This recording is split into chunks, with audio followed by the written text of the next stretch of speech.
အောင်ကွဲသွားပြီဆိုတာနဲ့ပေါ့နော်တချို့ကလည်းကလေးမရှိဘူးအိမ်အောင်ကွဲသွားပြီဆိုတာနဲ့ဟိုဒီဟာတန်ဖိုးမရှိတဲ့ main ကလေးတွေလိုဖြစ်သွားတယ်ဟိုမြန်မာအချင်းချင်းကိုပေါ့နော်ဟိုတန်ဖိုးမထားကြဘူးပေါ့နော်ပြီးတော့ main ကလေးအချင်းချင်းတွေရိုက်ခတ်တာတွေပေါ့နော်တန်ဖိုးမထားကြဘူးသူက single man ဖြစ်လို့ငါ single ဖြစ်လို့အဲ့လိုမျိုးတွေပေါ့နော်အများကြီးရိုက်ခတ်တာမျိုးတွေလည်းရှိတယ်ပေါ့နော်အဲ့တော့ဒါတွေအားလုံးကိုပေါ့နော်သူများရဲ့ရိုက်ခတ်တာတွေကိုမခံရဖို့အတွက်ကမိသားစုပေါ့နော်ကိုယ့်ရဲ့မိသားစုကိုယ့်ရဲ့မိဘကိုယ့်ရဲ့သားသမီးကိုပေါ့နော်ဒါအများကြီးကာကွယ်ပေးဖို့ကာကွယ်ပေးနိုင်တဲ့အပိုင်းမှာလည်းပေါ့နော်အရန်ကိုအရေးကြီးပါတယ်အချစ်ကိုဦးစားပေးခဲ့လို့လူပညာနောက်ကျသွားတယ်လို့ပြောလို့ရတယ်အဲ့ဒီဘယ်လိုပြောပြချင်လဲဟုတ်တယ်ပေါ့အချစ်ကိုအင်းတော်ရင်ဦးစားပေးလို့အချစ်ကိုဦးစားပေးလို့အမှုပညာမှာနောက်ကျသွားတာပေါ့နော်အဲ့တော့ကိုသားသမီးလေးတော့နမရဒါပေမဲ့ကိုမိဘဆိုတော့လေကောင်းကောင်းမွန်မွန်နဲ့ဆိုတော့ငါသမီးလေးသူကောင်းကောင်းမွန်မွန်ယောက်ျားပဲဆိုပြီးတော့ကိုကဘာပဲဖြစ်ဖြစ်ကိုကတော့လက်ခံလိုက်ပါတယ်အဲဟိုသူအိမ်နောက်ပြုတဲ့ခါမှာလည်းမေကြီးဖေးကလည်းကြာကြာနာမင်္ဂလာဆောင်ပေးခဲ့ပါတယ်အားလုံးပဲဟိုတယ်မှာဆောင်ပေးခဲ့တယ်အကုန်အဆင်ပြေအောင်အားလုံးလုပ်ပေးခဲ့ပါတယ်အဲ့ဒါအခုကြာတော့ပေါ့နော်ဟိုတမီးရဲ့ဘာမှအားမငယ်နဲ့နော်ဒါပေမဲ့လည်းအခုကိုပြန်လုပ်ချင်တဲ့အားကိုလုပ်တော့နော်ဟိုဒါကတော့ကုသကံတရားဆိုတာတော့ဟိုအောင်မြင်ရင်လည်းအောင်မြင်ပဲပေါ့မအောင်မြင်ရင်လည်းမအောင်ဘူးပေါ့တမီးရဲ့ပြောလို့တော့မရဘူးပေါ့နော်အဲ့ဒါကြောင့်လို့အဲ့ဒါမေအေရီကတော့အပိစကပြောပါတယ်အစကနေပြန်ကြိုးစားရတဲ့ခါကျတော့ပေါ့နော်အရန်ကိုပင်ပန်းတယ်လို့ပေါ့နော်ခါလေးကျရင်လည်းအရန်ကိုအားငယ်တဲ့စိတ်လေးတော့ရှိတာပေါ့နော်ဒါပေမဲ့လည်းအားမလျှော့ပါဘူးညီမအဓိကတော့ဝါသနာအရင်ခံလို့ရှိရင်တနေ့နေ့မှာအောင်မြင်မယ်လို့တော့ပေါ့နော်ယုံကြည်ပါတယ်အဲဒါကြောင့်အခုလည်းကိုလက်လန်းမီရအတိုင်းပေါ့နော်ညီမရှောက်နေရပါအမှုပညာဟုတ်ဒီဘက်ကတော့ဖေဖေပေါ့နော်ရွှေဝန်းရဲ့ဖေဖေပါဒီဘက်ကမေမေပေါ့ရွှေဝန်းမေမေဒီဘက်ကရွှေဝန်းရဲ့တူးတဲ့တော့သားလေးပါဟုတ်နာမည်လေးမိတ်ဆက်ပေးပါဟုတ်ဖေဖေကတော့ဦးကိုကိုဦးပါမေမေကတော့ဒေါ်ခင်ခင်နာသားလေးနာမည်ကတော့ဆွဲတက်တီထွန်ပါရှင်ဟုတ်သမီးကြီးကအခုလို့ပေါ့နော်ဟိုဒုတိယစုမေရလာတယ်ဆိုတော့မေကအရန်ဝင်တာတာပေါ့နော်ဟိုသူဖြစ်ချင်တာလေးသူဖြစ်ခဲ့ရတယ်ဆိုတော့ကိုကစိတ်ထဲမှာတော့ပီတိအရန်ဖြစ်ခဲ့တာပေါ့ဒီတဲ့မကလည်းပို့ပြီးတော့ဖြစ်စေချင်တာပေါ့နော်မိပါဆိုတော့အခုပြောရလူတိုင်းမှာပေါ့နော်လူတိုင်းရဲ့ကံကောင်းခြင်းအရာတော့မိဆုံးဖဆုံးရှိတာပေါ့နော်ဟိုအိမ်အောင်ပြိုကွဲတာတွေမပြိုကွဲတာတွေဒါတွေမဆိုင်ဘူးပေါ့နော်အဓိကတော့မိဆုံးဖဆုံးရှိတယ်မိဘတွေဒါဒီအရွယ်အထိပေါ့နော်ညီမဒီအရွယ်ဒီသားလေးလည်းဒီလောက်ကြီးလာတဲ့အထိပေါ့နော်ဒါညီမမိဘနှစ်ပါးတက်ရှိတင်ရှာအခုချိန်မှာရှိနေသေးတဲ့အတွက်ကြောင့်မို့ဒါညီမအတွက်ကအကြီးမားဆုံးဒါဖះပေးထားတဲ့ဆုလက်ကြီးပေါ့နော်ဒါအဲ့ဒါအဖေတို့ဖေတို့မေမေတို့ကိုလည်းပေါ့နော်ဒါသမီးတရားနေပြီးတော့ကြော့ပါတယ်နော်ဟောအမြဲတမ်းလဲပေါ့နော်အဖေတို့မေတို့အမြဲတမ်းဟိုကောင်းကောင်းမွန်မွန်ထားခြင်းတယ်ပေါ့နော်ဒါပေမဲ့ကိုတိုင်းကဒီ single man ဘွားနဲ့ရက်တည်နေရတဲ့အချိန်မှာဟိုအဲ့လောက်ကြီးကိုမလုတ်ပေးနိုင်ဘူးပေါ့နော်ဘာမှမလုတ်ပေးနိုင်တာတွေတချို့ဟာတွေရှိတယ်ပေါ့နော်တခါလေကြာရင်ဟိုပြီးတော့မေမေကိုပေါ့နော်သမီးရအဲ့လိုမျိုးပြောမဆိုမားတာတွေပေါ့နော်တခါလေကြာရင်ရှိရပေါ့နော်ရှိရဆိုတော့ကိုကလည်းကိုယ့်ရဲ့စိတ်အခက်မသိတာတွေနဲ့ပေါ့နော်ခါလေကြာရင်မေမေနဲ့စကားပြောရင်းနဲ့မေမေနဲ့စကားများတာလေးရှိရပေါ့နော်အဲ့ချိန်ကျမေမေကနေနားမထောင်ဘူးငါပြောတာရောအဲ့လိုမျိုးတွေဆိုပြောချင်တာတော့ပေါ့နော်ဟိုနားမထောင်တာမဟုတ်ပါဘူးနားထောင်တယ်ပေါ့နော်ဒါပေမဲ့ခါလေးကျရင်ကိုယ့်ရဲ့စိတ်ဖိစီးမှုတွေများလာတဲ့ခါကျရင်ပေါ့နော်အဲ့လိုပြောမဆိုမရှိခဲ့တာရှင်လဲသမီးဒီကနေတောင်းပန်ပါတယ်ပြီးတော့ပေါ့နော်သားလေးပေါ့နော်သားလေးကိုလေးပေါ့နော်အများကြီးတိတက်ပို့ပြီးတော့ပေါ့နော်ကောင်းကောင်းမွန်မွန်အစစ်တန်းနေရအောင်ထားပေးခြင်းတယ်ပေါ့နော်အဲ့အတွက်လဲအများကြီးပါအခုအမှုပညာကတော့ပေါ့နော်ကိုအရွယ်လေးရှိတော့ဒီလိုမျိုးလေးဟိုကိုယ့်ရဲ့ဒီအလှအပလေးလည်းရှိတော့ပေါ့နော်ဒီလိုအချိန်လေးမှာဒါကိုငငယ်တဲ့ကနေပြီးတော့အရန်အောင်မြင်ခြင်းခဲ့တယ်ပေါ့နော်အရန်ဖြစ်ခြင်းခဲ့အရန်ယူသွတ်ခဲ့တဲ့အလုပ်ကလေးကိုဒါအခုချိန်မှာအဲ့တော့ညီမပြန်လောက်တာပေါ့နော်ပြန်လောက် ပြန်လုပ်တဲ့ချိန်မှာလည်းပြန်လုပ်ခွင့်ရခဲ့တယ်ပေါ့နော်ဒါဖခင်ကလည်းပြန်လုပ်ခွင့်ကိုပေးခဲ့တယ်ပေါ့နော်အခုပြန်လုပ်ခွင့်နဲ့မဟုတ်ဘူးအခုဒီလို international အဆင့်ပြိုင်ပွဲကြီးမှာလည်းစုပေါ့နော်ထိုက်တန်နဲ့စုချင်းမျက်နှာတွေခံခဲ့ရတဲ့အတွက်ကြောင့်ပေါ့နော်အများကြီးကိုအတိုင်းမသိပီတိဖြစ်ရတယ်ပြီးတော့ညီမတို့မိသားစုမှာဆိုရင်ဒါတယောက်ကျန်သေးရပေါ့နော်ညီမရဲ့မမပေါ့နော်အမကြီးအမိရာပေါ့နော်သူကတော့နေရောက်နေတာအလုံးနဲ့ပေါ့နော်အဲ့တော့ဒီထဲမှာတော့မပါလိုက်ဘူးပေါ့နော်မမကိုလည်းဒီကနေပြီးတော့ကတော့ပါတယ်ဒါပြောရင်ဒါမေပြီးရင်သူကညီမရဲ့မမဒါအမကြီးအမိရာပေါ့နော်ညီမကိုစောင့်ရှောက်နေတဲ့အမပေါ့နော်ဦးထိန်သူပါပဲဟုတ်ကဲ့ပါ ငယ်ငယ်တုန်းကတော့အန်တီကပေါ့နော်လိုက်နိုင်တယ်သူရုပ်ရှင်ရိုက်မယ်ဆိုလဲနောက်ကနေလိုက်တယ်အခုဆိုကာရေးတီးပြိုင်မယ်ဆိုလဲရိုက်လိုက်တယ်အခုကျတော့သမီးရဲ့ကို့မှာကျမရေးရတယ်တိတ်မကောင်းတာနဲ့ကိုလည်းမသွားနိုင်မလာနိုင်တော့သူ့ကိုတယောက်တည်းပဲလှုပ်ရတာပေါ့နော်အဲ့တော့သမီးရဲ့ကဲသွားပါတယောက်တည်းပဲအမေလူလည်းမနိုင်နိုင်တော့ဘူးအရင်လိုကိုအပေါ်ကနေအောက်တောင်မှဒါအခုတောင်မှမနေခေါ်လို့ဆင်းလာတာမဆင်းနိုင်ဘူးသမီးလေးတွေကပဲအကုန်လုံးမအေးဘူးပေါ့နော်ပြုစုပေးတယ်စောင့်ရှောက်ပေးတယ်သူတို့ဖြစ်ချင်တာလေးတွေကိုတော့ကိုကတော့အရင်ကတော့မဖြစ်ဖြစ်အောင်လိုက်လုပ်ပေးတာပေါ့နော်ဘယ်နေရာပဲဖြစ်ဖြစ်မအေးကနောက်ကတောက်လျှောက်လိုက်တယ်တခါလဲအခုတော့မလိုက်နိုင်တော့ဘူးကိုလည်းကိုယ်အိမ်မှာပဲနေရတော့တယ်အဲ့လိုပါပဲအခုလဲသူကသူစူးစမ်းပြီးတော့လုပ်ခဲ့တာလေးတွေကိုကိုမှဝင်းတာပါတယ်ပီတိလည်းဖြစ်ပါတယ်လို့အဲ့ဒါသမီးတို့ဘာမှအားမငယ်နဲ့နော်ဒါအိမ်အောင်ရှင်ဆိုတာတော့စင်ကယ်လည်းဖြစ်ချင်းဖြစ်မှာပဲဟုတ်လားအဲ့တော့ဘာပဲဖြစ်ဖြစ်မအေးလည်းရှိတယ်ဖေးလည်းရှိတယ်သမီးဘာမှပူစရာမလိုကိုလောက်ရမယ်တောင်းရင်ကိုလောက်ပါနော်အဲ့တော့ဂျန်နာဒီလည်းဘာမှမတွေးဘူးကိုကောင်းကောင်းမွန်မွန်နဲ့ကောင်းကောင်းမွန်မွန်နဲ့အမှုပညာကြီးကိုအောင်မြင်အောင်လုပ်ဖို့ပဲအရေးကြီးတယ်အဲ့ဒါသူပြောပါလေ ဒီအကပြိုင်မှုဆိုငယ်ငယ်ကအကပြိုင်မှုဝင်ငယ်ကကျွန်တော်ကဲခတ်တာပေါ့လေကဲခတ်ကြည့်တယ်ဒီအကတင်တဲ့ခါကျတော့ဒီဗမာမြန်မာအကပေါ့လေမြန်မာကတော်တော်ခက်တယ်တော်တော်ပင်ပန်းတယ်သူအဲ့ဒါကိုဟလာပင်ပန်းခံပြီးတော့တကယ်လုံနိုင်ခဲ့တာကိုတွေ့လုံနိုင်ခဲ့လို့လေဒီမြန်မာရိုးရာပြိုင်ပွဲမှာသူပထမဒုတိယစုတွေပါတယ်ချိတ်ခဲ့ပေါ့အဲ့ဒီကသူ့ရဲ့ဒီအမှုပညာပေါ်မှာသူဇွဲရှိနဲ့လုံနိုင်တယ်လို့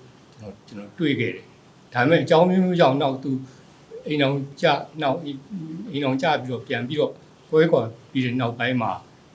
လူတယောက်အနေနဲ့ဒါပွဲတွေပဲရပြီးသားဆိုတော့အလုပ်တစ်ခုကတော့မဖြစ်မနေလုပ်ရမယ်ဆိုတဲ့အခါကျတော့အဲ့မှာနိုင်ငံဝန်ထမ်းအဖြစ်နဲ့ပြီးတော့လုပ်တာကိုခွင့်ပြုခဲ့တယ်နိုင်ငံဝန်ထမ်းအဖြစ်နဲ့လုပ်တဲ့အခါမှာလည်းသူအများမှာကြိုးစားနဲ့လုပ်ခဲ့တာကိုတွေ့ရတယ်ဒါပေမဲ့နောက်ပိုင်းမှာတိတ်ပြီးတော့အစင်မပြေတဲ့အခါကျတော့သူကိုယ်တိုင်ဒီနိုင်ငံဝန်ထမ်းဖြစ်ကနေပြီးတော့တရားဥပဒေလျှောက်လာတင်ပြီးနှုတ်ထွက်ခဲ့ပြီးတော့သူစူးစမ်းခဲ့တဲ့သူငယ်ကစူးစမ်းခဲ့တဲ့ဒီအမှုပညာအလိုင်းကိုပဲသူလျှောက်တယ်မယ်လို့ဆုံးဖြတ်ချက်ချတာကိုတွေ့ရတဲ့အခါကျကျွန်တော်လည်းမထားဘူးလို့တော့ဆက်လို့တော့ဒါအောင်မြင်မယ်မအောင်မြင်မှာတော့ကိုယ့်ရဲ့စူးစမ်းမှုနဲ့ကံတရားလေးပါတာပေါ့လေဒီပုံမှာပဲမူတည်တယ်ဆက်လုပ်ကြတာပေါ့ဆိုပြီးတော့ပဲကျွန်တော်တို့တတ်နိုင်တဲ့နေရာလေးကိုတော့အားပေးခဲ့တယ်ဒီရှေ့လျှောက်ပြီးတော့လေသူဒီဘဝမှာကယ်ရီယာမှာဒီအချိုးပြောင်းနေဖြစ်သွားပြီဒါလည်းပြန်ပြီးတော့စလုပ်ခဲ့ပေမဲ့အခုမှထပ်ပြီးတော့စရတာဖြစ်တဲ့အတွက်ကြောင့်မလို့ဒါဘယ်လိုပဲဖြစ်ဖြစ်အစ်တော့ပတ်ဝန်းကျင်နေအစ်တော့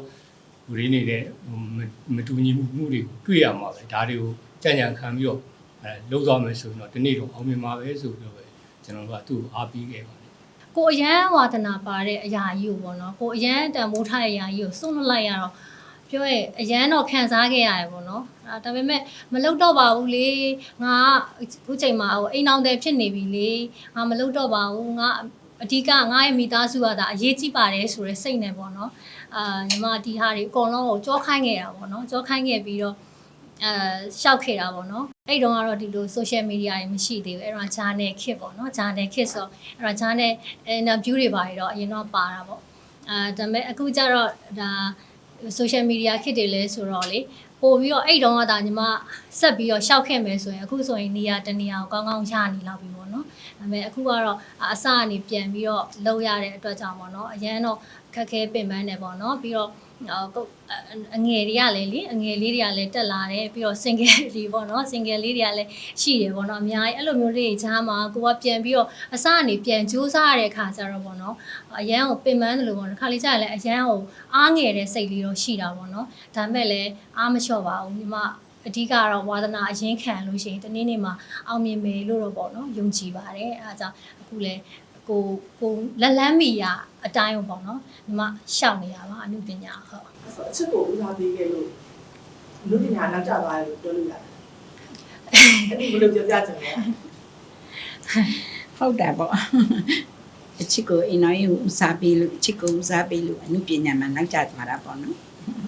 အရင်ဆိုရင်သူအိမ်တော်မကြသေးဘူးဆိုရင်တော့သူဆက်ပြီးတော့ဒါကိုလုပ်ရင်အောင်မြင်သွားမှာပေါ့သမီးရဲ့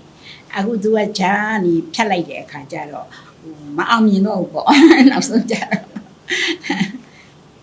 အဲ့တော့ကိုသားသမီးလေးတော့နမရဒါပေမဲ့ကိုမိဘဆိုတော့လေကောင်းကောင်းမွန်မွန်နဲ့ဆိုတော့ငါသမီးလေးသူကောင်းကောင်းမွန်မွန်ယောက်ျားပဲဆိုပြီးတော့အဲ့တော့ကိုကဘာပဲဖြစ်ဖြစ်ကိုကတော့လက်ခံလိုက်ပါတယ်သူအိမ်နောက်ပြည့်တဲ့ခါမှလည်းမေကြီးဖေးကလည်းကြကြနာမင်္ဂလာဆောင်ပေးခဲ့ပါတယ်အားလုံးပဲဟိုတယ်ဒီမှာဆောင်ပေးခဲ့တယ်အကုန်လုံးအဆင်ပြေအောင်အားလုံးလုပ်ပေးခဲ့ပါတယ်အဲ့ဒါအခုကြတော့ပေါ့နော်သမီးရဲ့ဘာမှအားမငယ်နဲ့နော်ဒါပေမဲ့လည်းအခုကိုပြန်လုပ်ချင်တဲ့အားကိုလုပ်တော့နော်ဒါကတော့ကုသကံတရားဆိုတာတော့အောင်မြင်ရင်လည်းအောင်မြင်ပဲပေါ့မအောင်မြင်ရင်လည်းမအောင်ဘူးပေါ့သမီးရဲ့ပြောလို့တော့မရဘူးပေါ့နော်အဲ့ဒါကြောင့်လို့အဲ့ဒါမေအေရီကတော့အပိစကပြောပါတယ်အခုမအေးရမလိုက်နိုင်လို့သမီးရဲ့ကိုကအရင်တော့သူ့နောက်ကတကောက်ရှော့လိုက်တာလေစုကာဤတီဆိုလေအကုန်လုံးပေါ့နော်မြင်းသမားမြင်းမီးတွေနဲ့အကုန်လုံးကိုသိပါတယ်ဒါပေမဲ့အခုအချိန်မှာကိုကလေလုံးဝလိုက်နိုင်တော့ဘာဆိုလုံးဝဒီဒူးတွေရောအကုန်လုံးကကျမ်းမာရေးအကုန်ထိခိုက်သွားတယ်ဆိုတော့ဒီအပေါ်ကနေအောက်ကမစင်းနိုင်သူ့တွဲဆင်းပြရတာအဲ့ဒါအိမ်မော်မှာပဲနေနေရတာတမီးကြီးတွေကသူကပြန်လာရင်အမေကိုကူညာလုပ်ပေးတယ်ရုံးကိုသွားတယ်အဲ့ဒါအခုနေပြောင်းနေလို့အဲ့ဒါသူ့ပဲအမေတို့ယူဆိုင်ဖေးကိုလည်းယူဆိုင်မှာခဲ့အခုသွားပြီးတော့ပြိုင်လာပြီမေအေးကလိုက်ချင်နေဒါပေမဲ့ဘလုံးမလိုက်လို့မရဘူးသမီးရဲ့သူတော့ကနောက်ကလိုက်တွဲနေရတာတော့အန်လဲဆရာဝန်နေနဲ့ပြထားပါတယ်ဆရာဝန်ကြီးတွေနဲ့ပြထားတယ်အခုချိန်ကြီးထိပေါ့နော်လက်လွတ်လို့လည်းမရဘူးပေါ့နော်အဲ့ဒါသမီးကိုအားပေးခြင်းအားကြီးအခုလိုလိုက်လာတာပါ တော့မေမေကိုအဲ့လိုလေးမင်းသမီးတွေဘာတွေပြန်လုပ်မယ်ဆိုတော့မေမေအမှုပညာလုပ်တွေနဲ့ပတ်သက်ပြီးတော့ဘယ်လိုမျိုးရှိလဲလုပ်စေချင်လား စက်ကတော့လုံးစီတယ် လို့စိတ်ရှင်တယ် အဲ့တော့မေမေငယ်ငယ်တော့ရုပ်ရှင်ရိုက်ခဲ့တဲ့ခါရောကြည့်ဘူးလားက တိတ်မကြည့်ဘူးဒီနေ့အပိုင်းလေးတွေပဲနေလို့လား ဟုတ်လားဒီပိုင်းလေးကြည့်တော့သားစိတ်ကဘယ်လိုမျိုးလေးစက်တရားလေးရှိလဲမေမေနဲ့ပတ်သက်ပြီးတော့ မမေကချောတယ်လို့မင်းငယ်ကချောတယ် မင်းငယ်ရမချော တော့ဘယ်တော့မှချောတယ်လို့မပြောဘူးသူကအမြဲတမ်းမမေလှလားလို့မေနို့တော့မလှဘူးတဲ့သူအမြဲတမ်းဘာဖြစ်လို့ပြောရလဲမဟုတ်ဘူးတဲ့ဖြောင်းပြန်ပြောရင်ဖြောင်းပြန်ယူရတယ်တဲ့အဲ့လိုဟိုဟာလေးငငယ်ကအနုပညာအရန်ဟိုဟာမေမေကလည်းအရင်တော့အဲစကားကြီးရိုက်ဖူးတယ်ဟိုအရင်တော့ဟာပေါ့နော်သူခေတ်သူကတော့ဟာပေါ့နော်အဲ့လို သူခေတ်သူခါ အားကြောင့်ပိုးကတော့ဒါအမေစီကနေပါလာတော့ တော့သူသမီးရဲ့ဟိုဗီဒီယိုခေတ်မှာသူပတ်စံထုတ်ရိုက်တာပဲ ဝါသနာကြီးတာပေါ့နော်ဆိုတော့ဘာပြောလေညီမလေးဒါနောက်ဆုံးအနေနဲ့ပြောပြပါအောင်ဒါကိုဒီစင်ကမဖြစ်ပေမဲ့တချို့ဆိုရင်ဒါမိသားစုကအစနှိမ်ညရရှိရလေဘာလို့အိမ်တော်ပွဲမှာလဲကြိတ်မိန်ပေါင်းလို့ဘာလို့လဲရှိရဆိုဒါပေမဲ့မေမေတို့ဖေတို့ကကြတော့ကိုပါပဲလုတ်ကဲအမြဲတမ်းအပြစ်မမြင်ပဲခွင့်လုပ်ပေးတယ်မိသားစုရှိခြင်းကလည်းဘယ်လိုတော့မှကန်ကောင်းစေလဲဒီလိုမိသားစုလေးတွေလည်းဒါတချို့မိမေကလေးတွေကိုလည်းဒါမိဘတွေကအစနွေးထွေးထွေးနဲ့ဒါဝက်ကန်လုပ်ပေးဖို့ပေါ့နော်အဲ့ဒါလေးပြောချင်တယ်ရှင်ဟုတ်အဓိကတော့ပေါ့နော်သားသမီးတိုင်းကမိဘတွေရဲ့နှွေးထွေးမှုကလိုအပ်တယ်ပေါ့နော်ဟိုဘလောက်ပဲအခက်ခဲတွေနဲ့ရင်ဆိုင်ကကြော်ဟိုမိဘ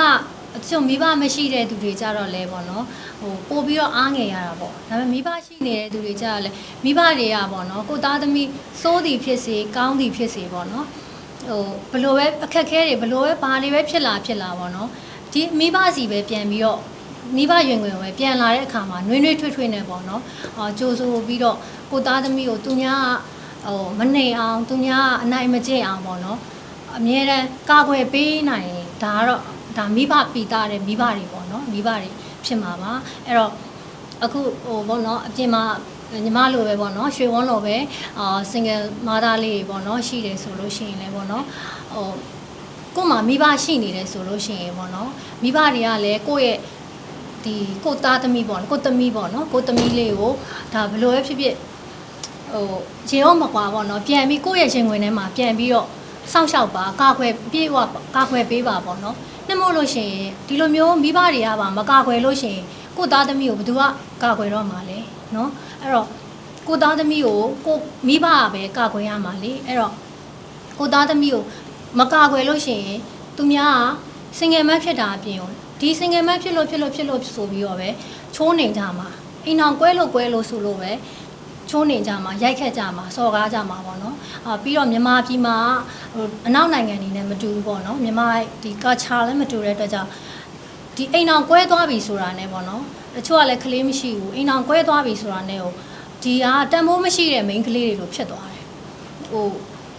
မြန်မာအချင်းချင်းကိုပေါ့နော်ဟိုတန်ဖိုးမထားကြဘူးပေါ့နော်ပြီးတော့ main ကလေးအချင်းချင်းနေရိုက်ခတ်တာတွေပေါ့နော်တန်ဖိုးမထားကြဘူးသူက single man ဖြစ်လို့ငါ single ဖြစ်လို့အဲ့လိုမျိုးတွေပေါ့နော်အများကြီးရိုက်ခတ်တာမျိုးတွေလည်းရှိတယ်ပေါ့နော်အဲ့တော့ဒါတွေအားလုံးကိုပေါ့နော်သူများရဲ့ရိုက်ခတ်တာတွေကိုမခံရဖို့အတွက်ကမိသားစုပေါ့နော်ကိုယ့်ရဲ့မိသားစုကိုယ့်ရဲ့မိဘကိုယ့်ရဲ့သားသမီးကိုပေါ့နော်ဒါအများကြီးကာကွယ်ပေးဖို့ကာကွယ်ပေးနိုင်တဲ့အပိုင်းမှာလည်းပေါ့နော်အရန်ကိုအရေးကြီးပါတယ်ဟုတ်ကဲ့ပါအဲ့ဒါလေးတော့ပြောချင်ပါတယ်အဲ့တော့ single mother တွေရော divorce woman တွေရောအိမ်တော်ကြီးလက်ရှိမှာအစိမ့်မပြေတဲ့အမျိုးသမီးလေးတွေရောပေါ့နော်အားလုံးတက်ကတော့ဒါဘလို့အခက်ခဲတွေပဲရှိနေပါစေမိမိကိုယ်ကိုလှအောင်နေပါပြီးလို့ရှိရင်စိတ်ဓာတ်ကိုအမြဲတမ်းကြံ့ကြံ့ခိုင်ပါမိမိဝါဒနာပါတဲ့အလုပ်ကိုပေါ့နော်တေချာဒီဇိုင်းမတ်ပဲလုပ်ပါပေါ့နော်ကျန်တာတွေကိုခေါင်းထဲမှာမထည့်နဲ့ပေါ့နော်ခံစားချက်တွေမထားနဲ့ပေါ့နော်မထားဘဲနဲ့ကိုအောင်မြင်မှုကိုသားသမီးရှိရဆိုရင်ကိုသားသမီးအတွက်ပေါ့နော်အနာဂတ်မှာအောင်မြင်မှုအတွက်ပဲကိုကဒါကိုပဲဒီဇိုင်းမတ်လုပ်ပါလို့စိတ်ခွန်အားတွေပေးချင်ပါတယ်ပြီးတော့ဒီလိုမျိုးရွှေဝန်းအခုပြိုင်ပွဲတွေလို့ပေါ့နော်ပြိုင်ပွဲတွေမျိုးတွေတွေ့လို့ရှိရင်လည်းပေါ့နော်ဝင်ပြီးတော့ပြိုင်ပါလို့ဖိတ်ခေါ်ချင်ပါတယ်